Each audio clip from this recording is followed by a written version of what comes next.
Muli na namang inintriga ang Batang Quiapo ni Coco Martin matapos ang naging payag nitong huli ng kanyang leading lady na si Maris Racal.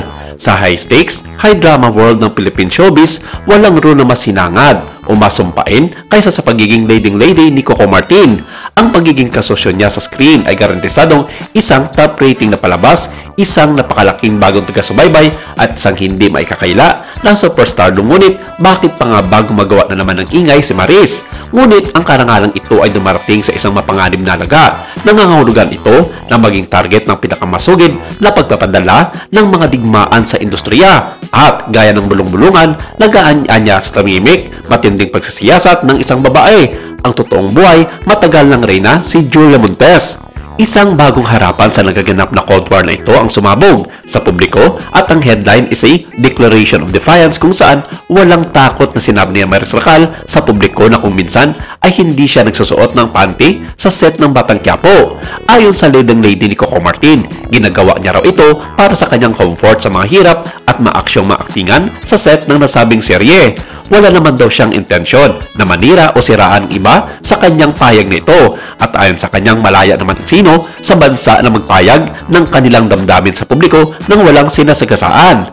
Pero ayon sa ilang mga showbiz columnist at vlogger, hindi raw ito nagustuhan ng partner ni Coco Martin na si Julia Montes na isa rin sa mga namamahala ng ABS-CBN top-rated teleserye. Hindi maaaring sawayan ito ni Julia at kung hindi makontrol, baka mauwi pa ito sa isang matinding away pag nagkataon. Isa itong pampolitika, personal at profesional na showdown. Ito ang bagong gwardiya na hindi lamang tumatangging yumuko, kundi tumatangging kilalanin ang kapangyarihan ng matandang gwardiya. Ito ay isang direktang hamon na nagpawalang bisa sa industriya, isang kwento ng kagitingan, komplikadong mga relasyon, at isang babae na nagbabago sa mga patakaran ng laro.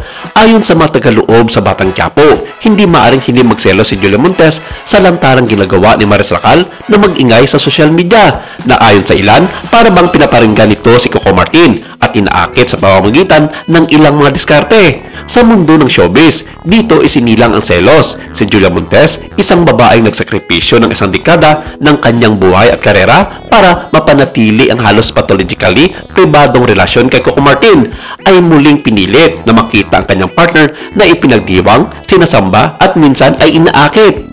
Ano ang magiging reaksyon ni Julia Montes?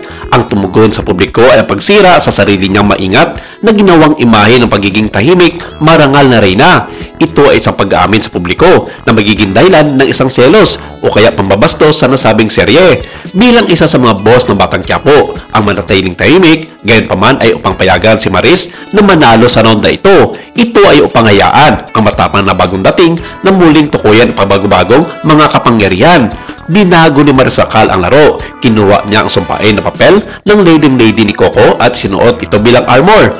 Tinitigan niya ang mga pagbabanta at ng may tahimik na pagtitiwala at nagpayag ng kanyang sarili na hindi natatakot. Ang kanyang pabubunyag sa kanyang sarili at mga pangyayari sa set ng Batang Quiapo ay tila umpisa na ito ng hamon para sa ibang mga lalaki, lalong-lalo na kanyang leading man na si Coco Martin.